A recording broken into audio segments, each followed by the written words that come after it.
Hello दोस्तों, स्वागत है आज के वीडियो में। दोस्तों आज के वीडियो में हम बताने जा रहे हैं कूलिंग सिस्टम क्या होता है। और ये जो क्लास चला है दोस्तों, बिहार पुलिस कांस्टेबल ड्राइवर का क्लास है।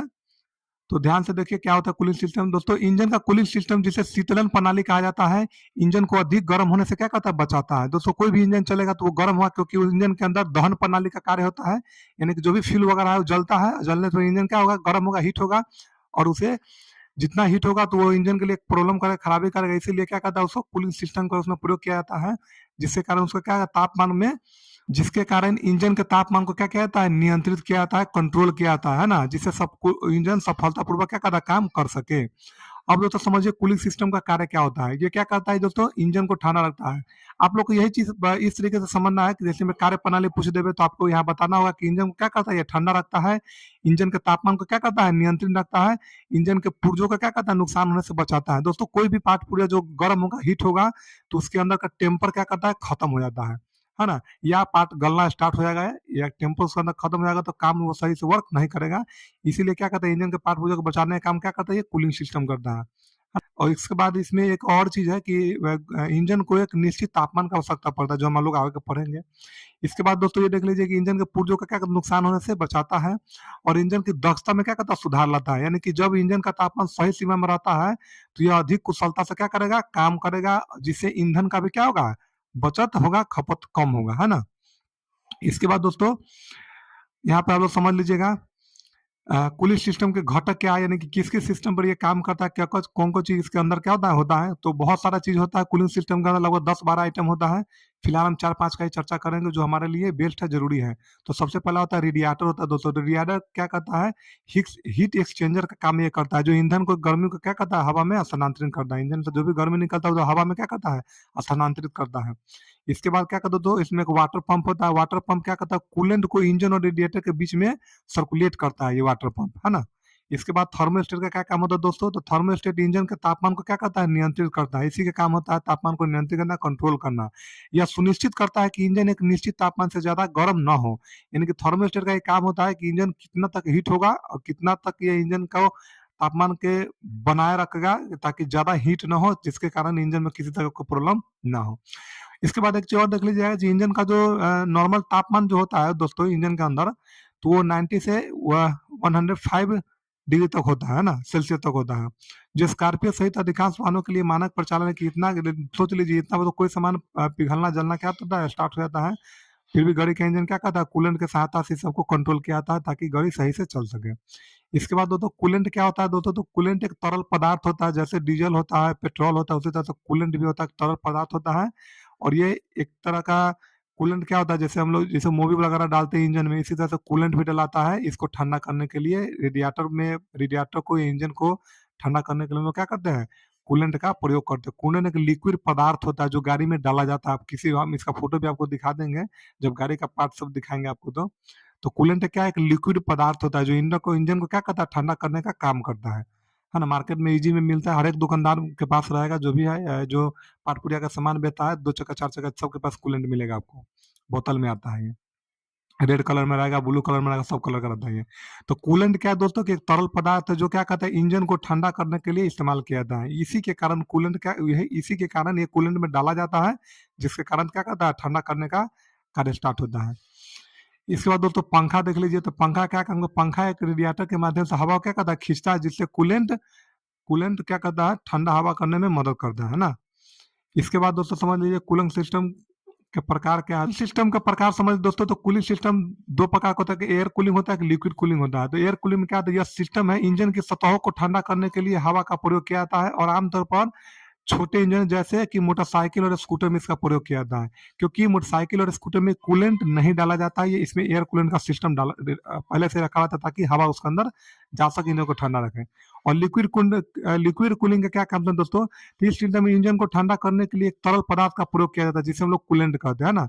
यह आमतौर पर कारों और ट्रक जैसे बड़े इंजनों का प्रयोग करता है। तो समझ लीजिए लिक्विड कूलिंग का प्रयोग किया जाता है किसमें, तो हमारा जो भी एलएमबी की गाड़ी है, एचएमबी की गाड़ी, उसमें डाला जाता है। इस नोट में समझ लीजिए दोस्तों कि जब इंजन चालू होता है तो दहन प्रक्रिया से गर्मी पैदा होता है। यह गर्मी कूलेंट द्वारा अवशोषित हो जाती है, फिर कूलेंट रेडिएटर में जाता है, जहां यह हवा के संपर्क में आता है और ठंडा हो जाता है ना। ठंडा हुआ कूलेंट फिर से इंजन में वापस चला जाता है और यह प्रक्रिया बार-बार होते रहता है जब तक आपका इंजन चालू है, या जब-जब हीट होता है तब आपकी गाड़ी में क्या ऑटोमेटिक सिस्टम रहता है दोस्तों।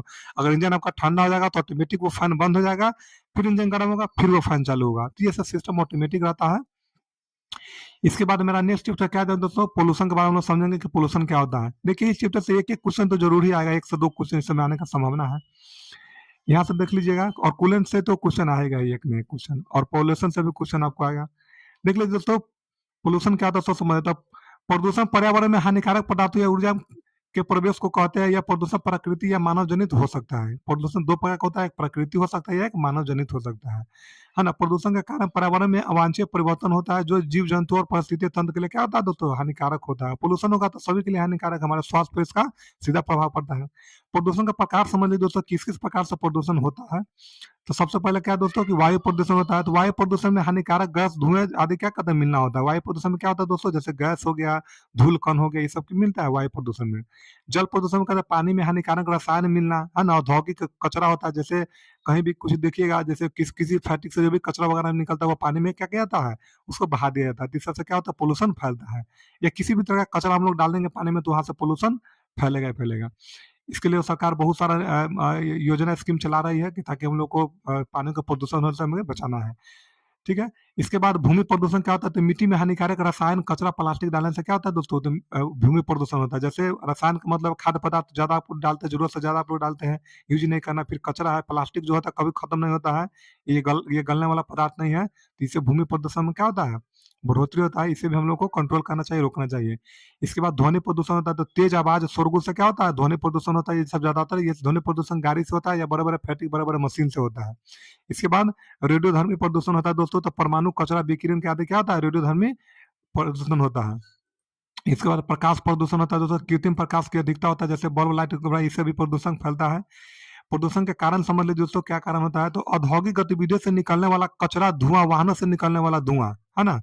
कृषि में रासायनिक का उपयोग, शहरीकरण और जनसंख्या कृषि द्वारा कचरा प्रबंधन की कमी के कारण ये सब प्रदूषण होता है दोस्तों। इसीलिए वाहन में हम लोग क्या करते हैं ना, वाहन प्रदूषण का एक सर्टिफिकेट बनाना पड़ता है गाड़ी के लिए कि आपकी गाड़ी से ज्यादा धुआं वगैरह तो नहीं निकला, ज्यादा क्या निकलना ही नहीं चाहिए। 100 का परसेंटेज इस पर लिखा रहता है कितना तक आपका गाड़ी मतलब कि प्रदूषण फैला रहा है। तो इसके लिए भी वाहन प्रदूषण का हर एक आदमी को एक सर्टिफिकेट बनाना पड़ता है। 2 चक्का 4 चक्का सभी के लिए जरूरत होता है ये। इसीलिए टॉपिक मुझे जरूर लगा है, हो सके कहीं एक क्वेश्चन 2 क्वेश्चन आ जाए, और इजी वे में इसका क्लास खत्म हो जाएगा, आपको थोड़ा है। इसके बाद प्रदूषण के नकारात्मक प्रभाव को भी समझ लीजिए। तो प्रदूषण नकारात्मक स्वभाव क्या है, तो स्वास्थ्य समस्या होता है, जैसे सांस लेने में तकलीफ होगा आपको, त्वचा रोग हो जाएगा, एलर्जी हो जाएगा, हृदय रोग, ये सब प्रॉब्लम हो जाएगा। धुआं आदि सब जो भी पोल्यूशन है सबसे पारिस्थितिक तंत्र को क्या करता है, नुकसान करता है। हमारे शरीर में जो भी है, जो जो भी संरचना है वो सभी में क्या करेगा, आपको हर जगह से आपको परेशानी मिलेगा, फिजिकली भी और मेंटली भी। इसके बाद जलवायु परिवर्तन होता है दोस्तों। इसका प्राकृतिक संसाधनों का क्या होता है, क्षरण होता है। प्राकृतिक संसाधन माना है कि प्राकृतिक संसाधनों का हम लोग नुकसान करते हैं प्रदूषण फैलाने से। ठीक है। इसके बाद दोस्तों समझ लीजिए हम लोग मौलिक अधिकार के बारे में समझेंगे। यहाँ से एक क्वेश्चन फिक्स है, आता ही है, बहुत क्वेश्चन इस टाइप से आपको पूछा जाएगा दोस्तों कि हम लोग जो गाड़ी चलाते हैं ये मेरा मौलिक अधिकार है या नहीं है, इस टाइप का यस नो, या किसी टाइप का जो ऑप्शन आपको दे दिया जाएगा। तो हमको समझना है दोस्तों, गाड़ी गाड़ी जो हम लोग चलाते हैं ये मौलिक अधिकार नहीं है। गाड़ी चलाना क्या होता है दोस्तों, तो एक विशेषाधिकार होता है। चलिए इसको बारे में पढ़ते हम लोग हैं। तो गाड़ी चलाने का कोई मौलिक अधिकार नहीं है, है ना।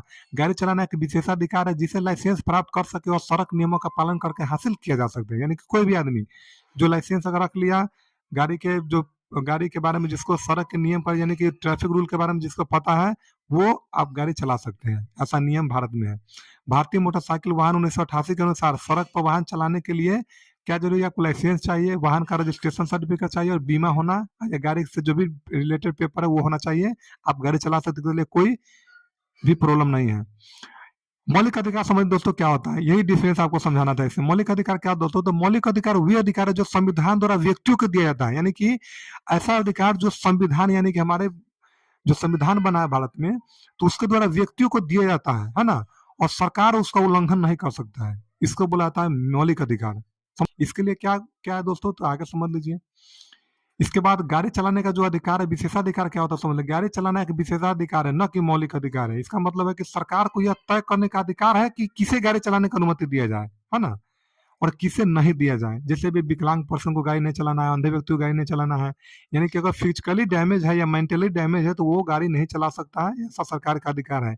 लेकिन ये मौलिक अधिकार नहीं है कि अगर वो कोई चलाने के लिए इच्छुक है, वो चला सकता है, तो उसे चल, उसके लिए जो नियम कानून बना है उस नियम कानून को पूर्ति उससे करेगा कोई भी आदमी तो वो गाड़ी चला सकता है। इसके लिए कुछ नियम और निर्धारित कुछ नियम और शर्त क्या किया गया, निर्धारित किया गया है। तो कैसे नियम है, यानी कि कोई भी आदमी, ये सरकार तय करेगा कि कोई गाड़ी चलाएगा या नहीं चलाएगा। यानी चला हर कोई सकता है, लेकिन हो सके किसी का मेंटली प्रॉब्लम हो, कोई फिजिकली डैमेज हो, वैसे आदमी का लाइसेंस बन जाएगा, गाड़ी दुर्घटना हो जाएगा, तो इसके लिए नियम बनाया गया है। यानी कि गाड़ी चलाना विशेषाधिकार है, मौलिक अधिकार नहीं है। इस बात को याद रखिएगा। और मोटर वाहन अधिनियम आप लोग जो पढ़ रहे थे इसको फिर से एक बार रिवीजन कर लीजिएगा। भारत में मोटर वाहन अधिनियम 1988 गाड़ी चलाने के लिए, सड़क पर वाहनों को उपयोग के लिए क्या क्या नियंत्रण करने के लिए बनाया गया था। दोस्तों तो कुछ इस प्रकार था, छोटी सी जानकारी थी जो हमें आप लोगों को देना था। वीडियो अच्छा लगे तो वीडियो को लाइक शेयर सब्सक्राइब कीजिएगा। जितना आप लोग वीडियो देखिएगा मेरा मोटिवेशन बढ़ेगा, इससे रिलेटेड और भी वीडियो हम आप लोग के लिए लाएंगे। और जिसको भी पीडीएफ वगैरह लेना होगा वो क्या करेगा, टेलीग्राम ज्वाइन कर लीजिएगा। टेलीग्राम का लिंक नीचे दिया गया है, वहां से ज्वाइन करके जो भी पीडीएफ वगैरह आप लोग डाउनलोड कर लीजिएगा। दोस्तों एक बात और ध्यान से सुन लीजिएगा, जो भी पीडीएफ आपको मिलेगा तो सभी पीडीएफ का पासवर्ड, एक पीडीएफ का पासवर्ड आपका होगा 07/2025, एक का पासवर्ड ये वाला होगा। और बाकी जो भी पीडीएफ का पासवर्ड होगा दोस्तों तो हो जाएगा आपका नवीन एसटीएम लिखा होगा, नवीन एसटीएम पासवर्ड इसका हो जाएगा। बहुत बार आप लोग यही बात पूछते सर किसका पासवर्ड क्या है, अब तो हम पासवर्ड लगाना ही छोड़ दिए हैं। ठीक है दोस्तों, तो मिलते हैं नेक्स्ट वीडियो में। धन्यवाद।